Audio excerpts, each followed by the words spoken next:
Hi hello friends, welcome back to my channel Agnisakshi. ಭಾಗ 68.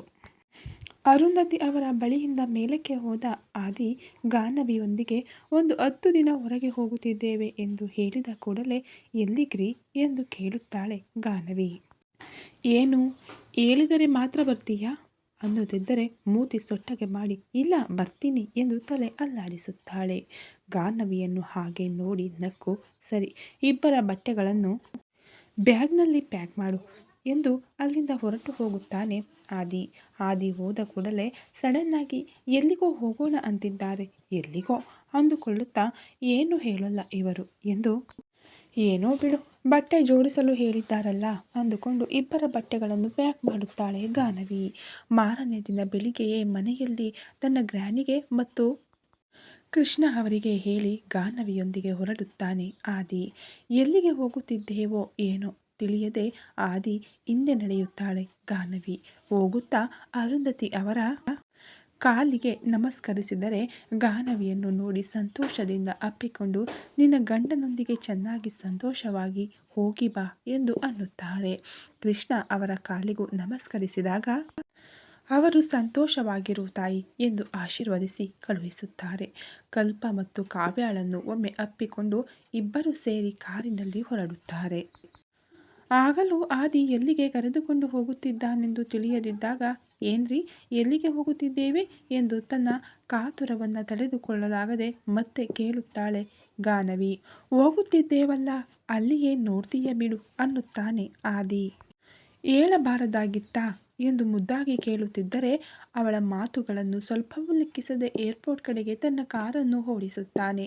ಆದಿ airport ಮುಂದೆ car ನಿಲ್ಲಿಸಿ ಗಾನವಿಗೆ ಇಳಿಯಲು ಹೇಳಿದ್ದರಿಂದ ಗಾನವಿ ಇಳಿದು ಎದುರಿಗೆ ಕಾಣುತ್ತಿರುವ ಏರ್ಪೋರ್ಟ್ ಕಡೆಗೆ ಆಶ್ಚರ್ಯದಿಂದ ನೋಡುತ್ತಾಳೆ. ಆದಿ ಕೂಡ ಇಳಿದು ಗಾನವಿಯ ಕೈ ಹಿಡಿದುಕೊಂಡು ಏರ್ಪೋರ್ಟ್ ಒಳಗೆ ನಡೆಯುತ್ತಾನೆ.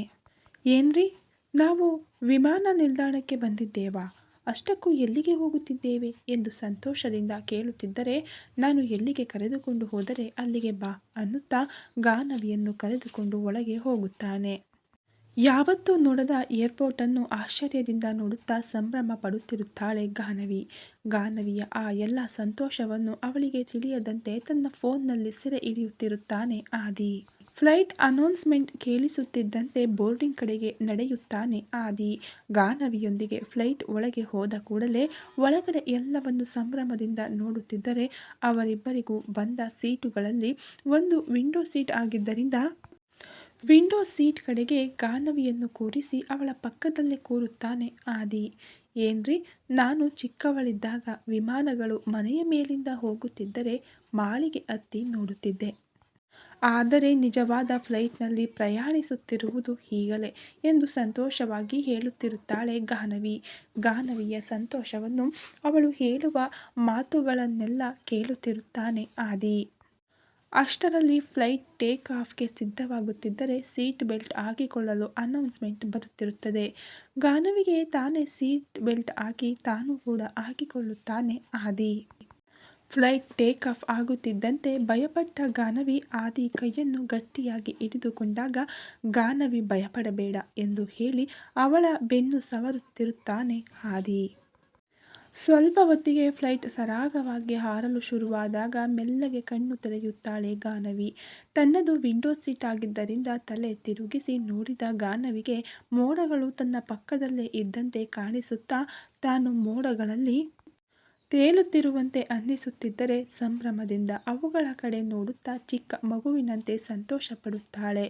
ಗಾನವಿಯ ಸಂಭ್ರಮವನ್ನು ಕಡೆಗಣ್ಣಿನಿಂದ ನೋಡುತ್ತಾ ಅವಳಿಗೆ ತಿಳಿಯದಂತೆ ತುಂಬ ಫೋಟೋಗಳನ್ನು ತೆಗೆಯುತ್ತಾನೆ ಆದಿ.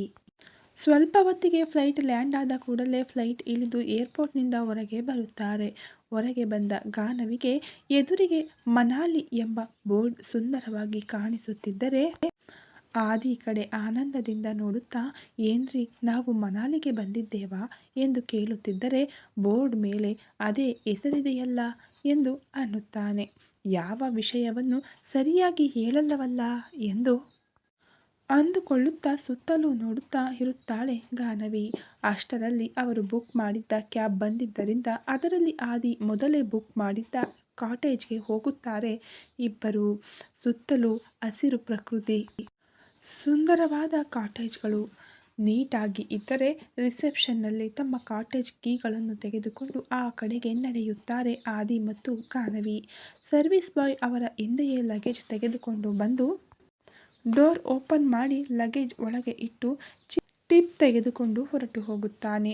ಸಣ್ಣ ಹಾಲ್, ಒಂದು ಕಡೆ ಸಣ್ಣ ಕಿಚನ್ ಮತ್ತು ಒಂದು ಬೆಡ್ರೂಮ್. ನೋಡಲು ಕೂಡ ತುಂಬ ಸುಂದರವಾಗಿದೆ ಆ ಕಾಟೇಜ್. ತಮಗೆ ನೀಡಿದ ಕಾಟೇಜ್ ಅನ್ನೆಲ್ಲ ಸುತ್ತ ಬೆಡ್ರೂಮ್ನಿಂದ ಬಾಲ್ಕನಿಯಂತಿದ್ದ ಜಾಗವನ್ನು ಓಪನ್ ಮಾಡಿದ ಅವಳಿಗೆ ಎತ್ತರದ ಮರಗಳ ಮೂಲಕ ತಣ್ಣನೆಯ ಗಾಳಿ ಗಾನವಿಗೆ ಸ್ವಾಗತ ಕೋರುತ್ತಾ ಬೀಸುತ್ತಿರುತ್ತದೆ. ಗಾನವಿಯ ಮುಖಕ್ಕೆ ತಾಗಿದ ತಣ್ಣನೆಯ ಗಾಳಿಗೆ ಮನಸ್ಸು ಪ್ರಶಾಂತವಾಗಿರುತ್ತಿದ್ದರೆ ಅಲ್ಲಿಯೇ ಸ್ವಲ್ಪ ಹೊತ್ತು ನಿಲ್ಲುತ್ತಾಳೆ. ತನು ಮನ ಪ್ರಕೃತಿಯಲ್ಲಿ ಮೈಮರೆತು ಪರವಶವಾಗುತ್ತಿದ್ದರೆ ಹಿಂದೆಯೇ ಬಂದ ಆದಿ ಡೋರ್ಗೆ ಹೊರಗಿಕೊಂಡು ಅವಳನ್ನು ಸಂತೋಷದಿಂದ ನೋಡುತ್ತಾ, ಎಷ್ಟಕ್ಕೂ ಗಾನವಿ ಈ ಲೋಕಕ್ಕೆ ಬರದೇ ಇದ್ದುದನ್ನು ಕಂಡು ಅವಳ ಹತ್ತಿರ ಹೋಗಿ ಹಿಂದಿನಿಂದ ಅವಳನ್ನು ಅಪ್ಪಿಕೊಳ್ಳುತ್ತಾನೆ. ಸಡನ್ನಾಗಿ ತನ್ನ ಸೊಂಟ ಆದಿ ಕೈಗಳಲ್ಲಿ ಬಿಗಿಯಾದದ್ದನ್ನು ಅರಿತು ಎಚ್ಚೆತ್ತ ಗಾನವಿ ಆದಿ ಕಡೆಗೆ ಓರೆಯಾಗಿ ತಲೆ ತಿರುಗಿಸಿ ನೋಡುತ್ತಾಳೆ. ಏನು, ಈ ಪ್ಲೇಸ್ ಅಷ್ಟೊಂದು ಇಷ್ಟವಾಯ್ತಾ? ನನ್ನನ್ನು ಮರೆತಂತಿದ್ದೀಯಾ ಎಂದು ಮುನಿಸಿನಿಂದ ಅನ್ನುತ್ತಿದ್ದರೆ, ಅದೇನು ಮಾತು ರೀ, ನಿಮ್ಮನ್ನು ಯಾಕೆ ಮರೆಯುತ್ತೇನೆ ಅನ್ನುತ್ತಾಳೆ. ಮತ್ತೆ ನಾನು ಕೂಡ ನಿನ್ನ ಜೊತೆಯಲ್ಲೇ ಇದ್ದೇನೆ ಅನ್ನೋ ಪರಿವೇ ಇಲ್ಲದೆ ಆ ಮರಗಳ ಕಡೆಯೇ ನೋಡುತ್ತಾ ಪ್ರಕೃತಿಯನ್ನು ಆಸ್ವಾದಿಸುತ್ತಿದ್ದೀಯಲ್ಲ ಅಂದಾಗ, ನಾನು ಯಾವತ್ತೂ ಇಂತಹ ಪ್ಲೇಸ್ಗಳಿಗೆ ಬಂದಿಲ್ವಲ್ಲ ರೀ. ನಾನು ಓದುತ್ತಿದ್ದಾಗ ಯಾವುದೋ ಸಬ್ಜೆಕ್ಟ್ನಲ್ಲಿ ಮನಾಲಿ ಬಗ್ಗೆ ಓದಿದ್ದೆ. ಅಂದಿನಿಂದ ಈ ಪ್ಲೇಸನ್ನು ನೋಡಬೇಕೆಂದು ತುಂಬ ಆಸೆಪಟ್ಟಿದ್ದೆ. ಆದರೆ ನನ್ನ ಆಸೆ ಈಡೇರಲಿಲ್ಲ. ಈಗ ನೀವು ಅದನ್ನು ನೆರವೇರಿಸುತ್ತಿದ್ದರೆ ಸಂತೋಷದಿಂದ ಇಲ್ಲಿನ ಪ್ರಕೃತಿಯನ್ನು ಆಸ್ವಾದಿಸಿದೆ ಅಷ್ಟೇ ಹೊರತು ನಿಮ್ಮನ್ನು ಮರೆಯುವುದು ಈ ಜನ್ಮದಲ್ಲಿ ಸಾಧ್ಯವಿಲ್ಲ ಎಂದು ಆದಿ ಕೈಗಳ ಮೇಲೆ ತನ್ನ ಕೈಗಳನ್ನಿಟ್ಟು ಗಟ್ಟಿಯಾಗಿ ಹಿಡಿಯುತ್ತಾಳೆ ಗಾನವಿ. ಗಾನವಿಯ ಮಾತುಗಳನ್ನು ಕೇಳಿದ ಆದಿ ಅವಳ ಕುತ್ತಿಗೆಯ ಬಳಿ ಮುಖವಿಟ್ಟು, ಸಂತೋಷವಾಗಿದ್ದೀಯಾ ಗಾನವಿ ಎಂದು ಕಿವಿಯಲ್ಲಿ ಮೆಲ್ಲಗೆ ಪಿಸುಗುಟ್ಟುತ್ತಿದ್ದರೆ, ತುಂಬ ಎನ್ನುತ್ತಾಳೆ ಗಾನವಿ.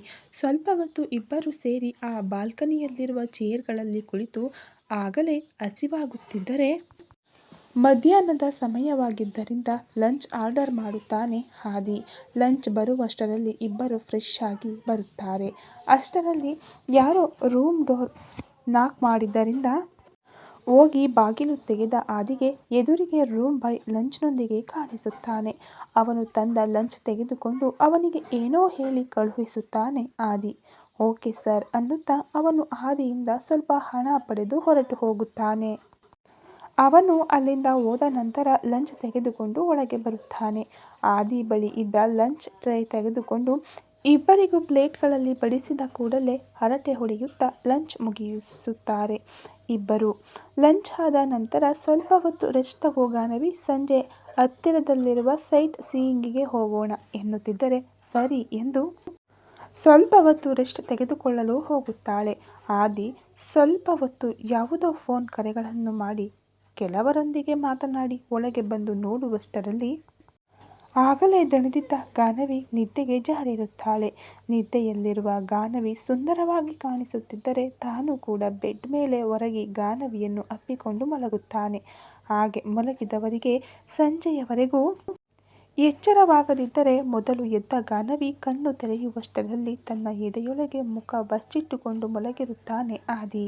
ಆ ಕ್ಷಣ ಅವಳಿಗೆ ಆದಿ ಪುಟ್ಟ ಮಗುವಿನಂತೆ ಅನ್ನಿಸುತ್ತಿದ್ದರೆ ಆದಿ ತಲೆಯನ್ನು ಮೃದುವಾಗಿ ಸವರುತ್ತಿರುತ್ತಾಳೆ.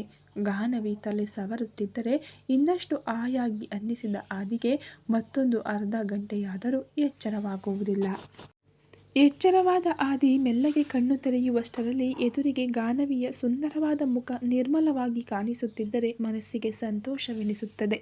ವಾಲ್ ಕ್ಲಾಕ್ ಕಡೆ ನೋಡಿದ ಆದಿಗೆ ಸಮಯ 5 ಎಂದು ಕಾಣಿಸುತ್ತಿದ್ದಾಗ ತಕ್ಷಣ ಎದ್ದು ರೆಡಿಯಾಗು ಗಾನವಿ, ಹೊರಗೆ ಹೋಗೋಣ ಎಂದಾಗ ಸರಿ ಎಂದು ರೆಡಿಯಾಗಿ ಬರುತ್ತಾಳೆ. ಆ ನಂತರ ಆದಿ ಕೂಡ ರೆಡಿಯಾಗಿ ಬಂದಿದ್ದರಿಂದ ಇಬ್ಬರು ಸೇರಿ ಹತ್ತಿರದಲ್ಲಿರುವ ಪ್ಲೇಸ್ಗಳನ್ನು ವಿಸಿಟ್ ಮಾಡಲು ಹೋಗುತ್ತಾರೆ. ಆದಿ ಜೊತೆ ಖುಷಿಯಾಗಿ ಹಾಗೆ ಹೊರಗೆ ಹೋಗುವುದು ಅವಳಿಗೆ ಸಂತೋಷವೆನಿಸುತ್ತಿದ್ದರೆ ಚಿಕ್ಕ ಮಗುವಿನಂತೆ ಸಣ್ಣ ಸಣ್ಣ ಖುಷಿಗಳನ್ನು ಎಂಜಾಯ್ ಮಾಡುತ್ತಿರುತ್ತಾಳೆ. ಗಾನವಿ ಸ್ವಲ್ಪ ಹೊತ್ತು ಅಲ್ಲಿ ತಿರುಗಿದ ನಂತರ ಹತ್ತಿರದಲ್ಲೇ ಯಾವುದೋ ದೇವಸ್ಥಾನದ ಗಂಟೆ ಕೇಳಿಸುತ್ತಿದ್ದರೆ ಅಲ್ಲಿಗೆ ಹೋಗೋಣ ರೀ ಎಂದು ಕೇಳುತ್ತಾಳೆ ಆದಿಯನ್ನು. ಸರಿ ಬಾ ಎಂದು ಆ ದೇವಸ್ಥಾನಕ್ಕೆ ಕರೆದುಕೊಂಡು ಹೋಗುತ್ತಾನೆ ಆದಿ. ಅದು ಅಮ್ಮನವರ ದೇವಸ್ಥಾನವಾದ್ದರಿಂದ ಹೊರಗೆ ತೆಂಗಿನಕಾಯಿ, ಅರಿಶಿನ, ಕುಂಕುಮ ಎಲ್ಲವನ್ನು ತೆಗೆದುಕೊಂಡು ಒಳಗೆ ಹೋಗುತ್ತಾರೆ ದರ್ಶನಕ್ಕೆ. ಅಷ್ಟೇನು ಜನರಿಲ್ಲದ ಕಾರಣ ಅರ್ಚಕರಿಗೆ ಹೇಳಿ ಇಬ್ಬರ ಹೆಸರಿನಲ್ಲಿ ಪೂಜೆ ಮಾಡಿಸುತ್ತಾಳೆ ಗಾನವಿ. ಗಾನವಿ ಹೇಳಿದಂತೆಯೇ ಪೂಜೆ ಮಾಡಿದ ಅವರು ಕೊಬ್ಬರಿ ಚಿಪ್ಪಿನ ಜೊತೆಗೆ ಅಮ್ಮನವರ ಕುಂಕುಮವನ್ನು ಕೂಡ ನೀಡುತ್ತಾರೆ ಗಾನವಿಗೆ. ತನ್ನ ಸೆರಗೊಡ್ಡಿ ಅಮ್ಮನವರ ಕುಂಕುಮವನ್ನು ಪಡೆದುಕೊಳ್ಳುತ್ತಾಳೆ. ಆ ನಂತರ ದೇವಸ್ಥಾನದ ಮೆಟ್ಟಿಲುಗಳ ಮೇಲೆ ಸ್ವಲ್ಪ ಹೊತ್ತು ಕುಳಿತು ಪಕ್ಕದಲ್ಲೇ ಯಾವುದೋ ಅಂಗಡಿ ಕಾಣಿಸುತ್ತಿದ್ದರೆ ಅವರನ್ನು ಕೇಳಿ ಕಾಗದ ತೆಗೆದುಕೊಂಡು ಆ ಕುಂಕುಮವನ್ನು ಜಾಗರೂಕತೆಯಿಂದ ಪ್ಯಾಕ್ ಮಾಡುತ್ತಾ ಆದಿ ಕಡೆ ನೋಡಿ, ಏನ್ರಿ ಈ ಸಿಂಧೂರವನ್ನು ನನ್ನ ಹಣೆಗೆ ಇಡುವಿರಾ ಎಂದು ಮೆಲ್ಲಗೆ ಕೇಳುತ್ತಾಳೆ ಗಾನವಿ.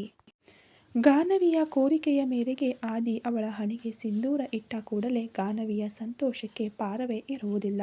ತುಂಬ ಸಂತೋಷದಿಂದ ಆದಿ ಕಡೆ ನೋಡುತ್ತಿರುತ್ತಾಳೆ ಗಾನವಿ.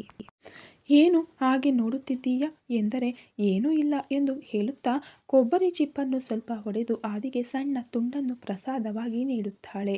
ಅದನ್ನು ತೆಗೆದುಕೊಂಡು ತಿನ್ನುತ್ತಾ, ಸರಿ ಈಗಲೇ ತಡವಾಗಿದೆ, ಇನ್ನು ಬಾ ಹೋಗೋಣ ಎಂದು ಇಬ್ಬರು ಸೇರಿ ಕಾಟೇಜ್ ಕಡೆಗೆ ನಡೆಯುತ್ತಾರೆ. ಆದಿ ಮತ್ತು ಗಾನವಿ ಇಬ್ಬರು ಕಾಟೇಜ್ ತಲುಪಿದ ತಕ್ಷಣ ತನ್ನ ಬಳಿಯಿದ್ದ ಕೀಲಿಯಿಂದ ಬಾಗಿಲು ತೆಗೆಯುತ್ತಾನೆ ಆದಿ. ಹೊರಗಡೆ ಸುತ್ತಿ ಬಂದಿದ್ದರಿಂದ ಕಿರಿಕಿರಿ ಎನಿಸಿ ಕೇವಲ ಫ್ರೆಶ್ ಆಗಲು ಹೋಗುತ್ತಾನೆ ಆದಿ. ಸ್ವಲ್ಪ ಹೊತ್ತಿನ ನಂತರ ಫ್ರೆಶ್ ಆಗಿ ಬಂದ ಆದಿ, ನೀನು ಕೂಡ ಫ್ರೆಶ್ ಆಗು ಗಾನವಿ, ನನಗೊಂದು ಸಣ್ಣ ಕೆಲಸವಿದೆ, ಈಗಲೇ ಬರುತ್ತೇನೆ ಎನ್ನುತ್ತಾನೆ. ಈ ಸಮಯದಲ್ಲಿ ಎಲ್ಲಿಗೆ ಎಂದು ಅವಳು ಕೇಳಿದಾಗ ಅದಕ್ಕೆ ಉತ್ತರಿಸದೆ ಈಗಲೇ ಬರುತ್ತೇನೆ ಎಂದು ಹೊರಟು ಹೋಗುತ್ತಾನೆ ಆದಿ. ಆದಿ ಹೋದ ತಕ್ಷಣ ಗಾನವಿ ಕೂಡ ಫ್ರೆಶ್ ಆಗಲು ಹೋಗುತ್ತಾಳೆ. ಗಾನವಿ ತಲೆ ಸ್ನಾನ ಮಾಡಿ ಹೊರಬರುವಷ್ಟರಲ್ಲಿ ಹಾಸಿಗೆಯ ಮೇಲೊಂದು ಕವರ್ ಕಾಣಿಸುತ್ತಿರುತ್ತದೆ. ಏನಿದು ಎಂದು ನೋಡಿದಾಗ ಅದರಲ್ಲಿ ಒಂದು ಸೀರೆ ಇರುತ್ತದೆ. ಇದು ಎಲ್ಲಿಂದ ಬಂತು, ಇವರು ನನಗಾಗಿಯೇ ಇಟ್ಟಿದ್ದಾರಾ ಅಂದುಕೊಳ್ಳುತ್ತಾ ಹೌದಿರಬೇಕು ಎಂದು ಆ ಸೀರೆಯನ್ನು ಉಟ್ಟುಕೊಳ್ಳುತ್ತಾಳೆ ಗಾನವಿ. ಹೊರಗಿನಿಂದ ಬರುವಾಗ ದಾರಿಯಲ್ಲಿ ಹೂಗಳನ್ನು ನೋಡಿ ಗಾನವಿ ಕೇಳದಿದ್ದರೂ ಆದಿ ಅವಳಿಗಾಗಿ ಹೂಗಳನ್ನು ತಂದಿರುತ್ತಾನೆ. ಒದ್ದೆ ಕೂದಲನ್ನು ಚೆನ್ನಾಗಿ ಒಣಗಿಸಿ ತಲೆ ಬಾಚಿಕೊಂಡು ಆದಿ ತಂದಿದ್ದ ಹೂಗಳನ್ನು ಮುದ್ದಾಗಿ ನೋಡುತ್ತಾ ಅವುಗಳನ್ನು ಮುಡಿದುಕೊಳ್ಳುತ್ತಾಳೆ. ಪಕ್ಕದಲ್ಲೇ ಕೆಲವು ಒಡವೆಗಳು ಕಾಣಿಸುತ್ತವೆ. ಅವುಗಳ ಕೆಳಗೆ ಇವುಗಳನ್ನು ಹಾಕಿಕೊ ಎಂಬ ಒಂದು ಸಣ್ಣ ಚೀಟಿ ಇರುತ್ತದೆ. ಅದು ಆದಿ ಇಟ್ಟಿದೆ ಎಂದು ಅವಳಿಗೆ ಅರ್ಥವಾಗುತ್ತದೆ. ಏನಿದು, ಈಗ ಈ ಒಡವೆಗಳೇಕೆ ಅಂದುಕೊಳ್ಳುತ್ತಾ ಸರಳವಾದ ಒಡವೆಗಳನ್ನು ಧರಿಸಿಕೊಳ್ಳುತ್ತಾಳೆ ಗಾನವಿ. ಅವಳು ಪೂರ್ತಿಯಾಗಿ ಸಿದ್ಧಳಾಗುತ್ತಿದ್ದಂತೆ ಟೇಬಲ್ ಮೇಲಿದ್ದ ಫೋನ್ ರಿಂಗ್ ಆಗುತ್ತದೆ. ಈ ಫೋನ್ ಎಲ್ಲಿಂದ ಬಂತು, ಇದು ಅವರ ಫೋನ್ ಅಲ್ವಲ್ಲ, ಯಾರದಿರಬಹುದು ಇದು ಎಂದುಕೊಳ್ಳುತ್ತಾ ಕರೆ ಸ್ವೀಕರಿಸಿದ ಅವಳಿಗೆ ಗಾನವಿ ಎಂಬ ಆದಿ ಧ್ವನಿ ಕೇಳಿಸುತ್ತದೆ. ಗಾನವಿ ಹಾ ಎನ್ನುತ್ತಿದ್ದಂತೆ ಕೂಡಲೇ ಪಕ್ಕದ ಕಾಟೇಜ್ಗೆ ಬಾ ಎಂದು ಹೇಳಿ ಗಾನವಿ ಯಾಕೆ ಎಂದು ಕೇಳುವಷ್ಟರಲ್ಲೇ ಆದಿ ಫೋನ್ ಕಟ್ ಮಾಡುತ್ತಾನೆ. ಈ ಮನುಷ್ಯ ಯಾವುದಕ್ಕೂ ಸರಿಯಾಗಿ ಉತ್ತರಿಸುವುದಿಲ್ಲವಲ್ಲ ಎಂದುಕೊಳ್ಳುತ್ತಾ ಹೊರಬಂದ ಗಾನವಿ ಪಕ್ಕದ ಕಾಟೇಜ್ ಬಳಿ ಹೋಗಿ ಬಾಗಿಲು ತಟ್ಟುವಷ್ಟರಲ್ಲಿ ಒಬ್ಬ ಹುಡುಗಿ ಬಂದು ಹಾಲಿನ ಲೋಟವನ್ನು ಗಾನವಿಯ ಕೈಗಿಟ್ಟು, ಸರ್ ಹಾಲು ಆರ್ಡರ್ ಮಾಡಿದರು ಮೇಡಮ್ ಎನ್ನುತ್ತಾಳೆ. ರಾತ್ರಿ ವೇಳೆ ಆಗಾಗ ಹಾಲು ಕುಡಿಯುವ ಅಭ್ಯಾಸ ಆದಿಗೆ ಇರುವುದರಿಂದ ಸರಿ ಎಂದು ಅವನು ಅದನ್ನು ತೆಗೆದುಕೊಳ್ಳುತ್ತಾಳೆ ಗಾನವಿ. ಕೈಯಲ್ಲಿ ಹಾಲಿನ ಲೋಟ ಹಿಡಿದು ಬಾಗಿಲು ತಟ್ಟಿದರೂ ಯಾರೂ ಬಾಗಿಲು ತೆಗೆಯದಿರುವುದರಿಂದ ಏನಿದು, ಯಾರೂ ಬಾಗಿಲು ತೆಗೆಯುತ್ತಿಲ್ಲ, ಇವರು ಇಲ್ಲಿಗೆ ತಾನೇ ಬರ ಹೇಳಿದ್ದು ಅಂದುಕೊಂಡು ಮೆಲ್ಲನೆ ಬಾಗಿಲನ್ನು ಕೊಂಚ ಹಿಂದಕ್ಕೆ ತಳ್ಳಿದಾಗ ಅದು ತೆರೆದುಕೊಳ್ಳುತ್ತದೆ.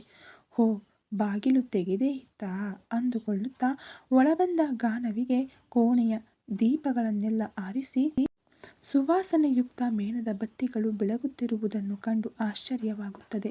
ಮುಂದೆ ಹೆಜ್ಜೆ ಹಾಕುತ್ತಿದ್ದಂತೆ ತನ್ನ ಪಾದಗಳ ಕೆಳಗೆ ಮೃದುವಾದ ಹೂ ದಳಗಳ ಸ್ಪರ್ಶವಾಗುತ್ತದೆ. ಏನಿದು ಎಂದು ಕೆಳಗೆ ನೋಡಿದಾಗ ನೆಲದ ತುಂಬ ಗುಲಾಬಿ ದಳಗಳನ್ನು ಹರಡಿರುವುದು ಕಾಣಿಸುತ್ತದೆ. ತಕ್ಷಣ ತಲೆ ಎತ್ತಿ ನೋಡುವಷ್ಟರಲ್ಲಿ ಹಾಸಿಗೆಯ ತುಂಬ ಮಲ್ಲಿಗೆ ಮತ್ತು ಗುಲಾಬಿ ಹೂಗಳಿಂದ ಶೋಭನದ ಕೋಣೆಯಂತೆ ಅಲಂಕರಿಸಲಾಗಿತ್ತು. ಕೋಣೆಯ ಗೋಡೆಗಳನ್ನೆಲ್ಲ ವಿವಿಧ ಬಗೆಯ ಹೂಗಳಿಂದ ಶೃಂಗರಿಸಲಾಗಿತ್ತು.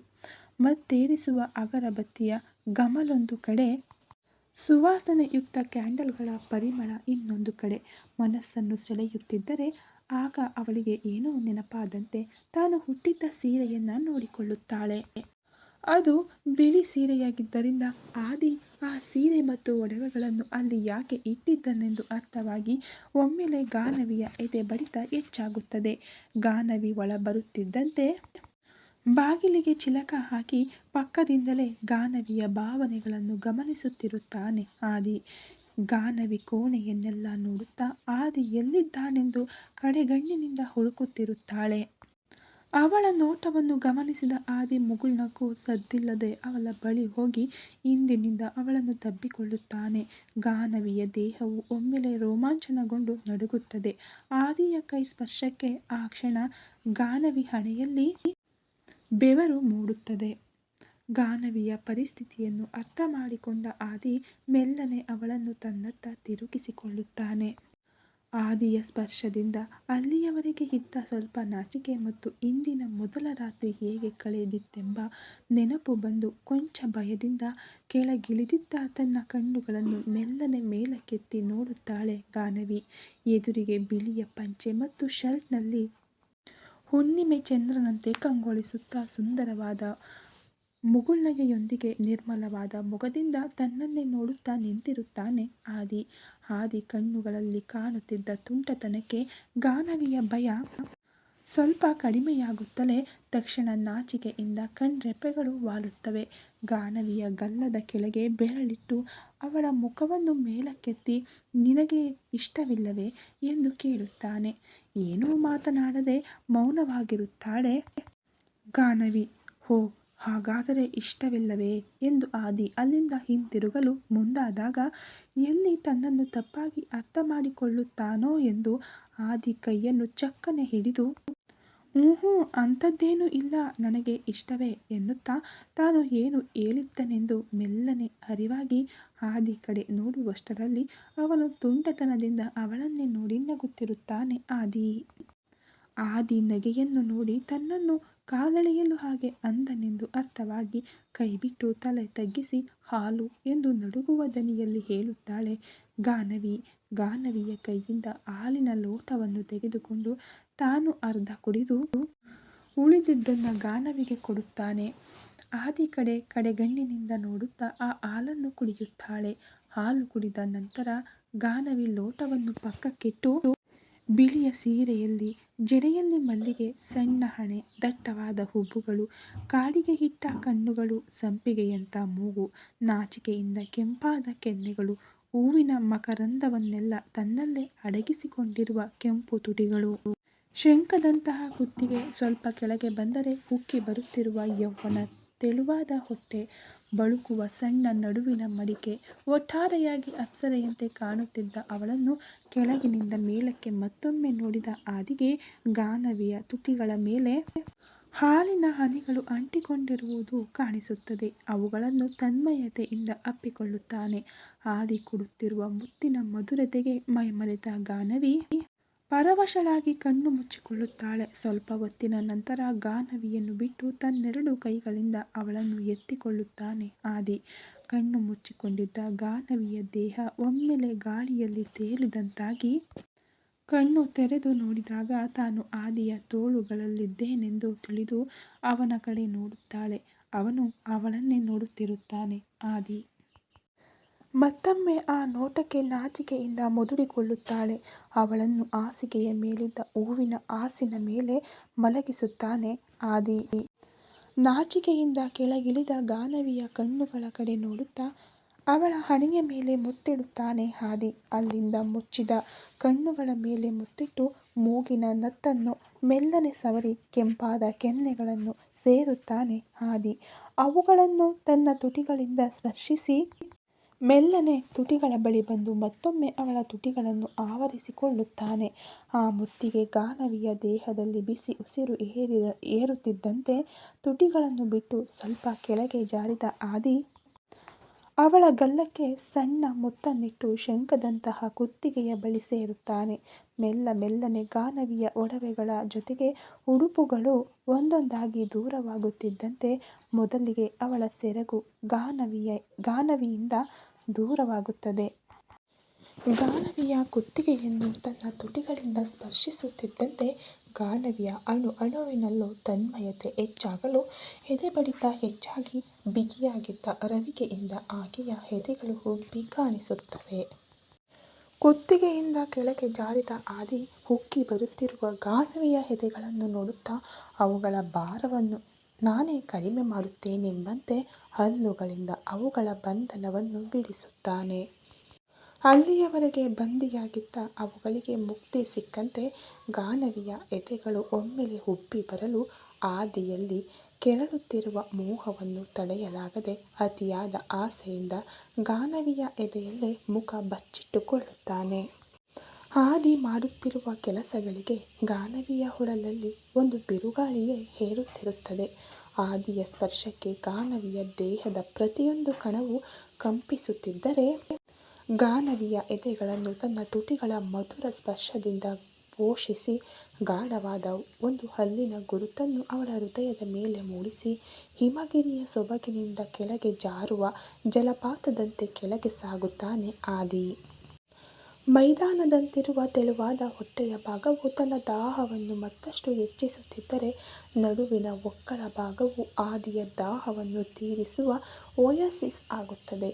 ಅಲ್ಲಿ ತನ್ನ ದಾಹವನ್ನು ತೀರಿಸಿಕೊಂಡು ತಲೆ ಪಕ್ಕಕ್ಕೆ ತಿರುಗಿಸಿದ ಆದಿಗೆ ಅರ್ಧಚಂದ್ರನಂತಿರುವ ಅವಳ ನಡುವು ಪ್ರಚೋದಿಸಲು ಮೆಲ್ಲನೆ ಆದಿಯ ತುಟಿಗಳ ಪಯಣ ಅತ್ತ ಸಾಗುತ್ತದೆ. ಆ ಅರ್ಧಚಂದ್ರನಿಗೆ ಅಲ್ಲಿನ ಗುರುತು ಮೂಡಿಸುತ್ತಿದ್ದಂತೆ ಗಾನವಿಯ ದೇಹ ಬಿಲ್ಲಿನಂತೆ ಬಾಗಲು ಅವಳ ಬಾಯಿಂದ ಹೊರಡುವ ನರಳಾಟದ ಶಬ್ದಗಳು ಆದಿಯ ತನ್ಮಯತೆಯನ್ನು ಮತ್ತಷ್ಟು ಹೆಚ್ಚಿಸುತ್ತವೆ.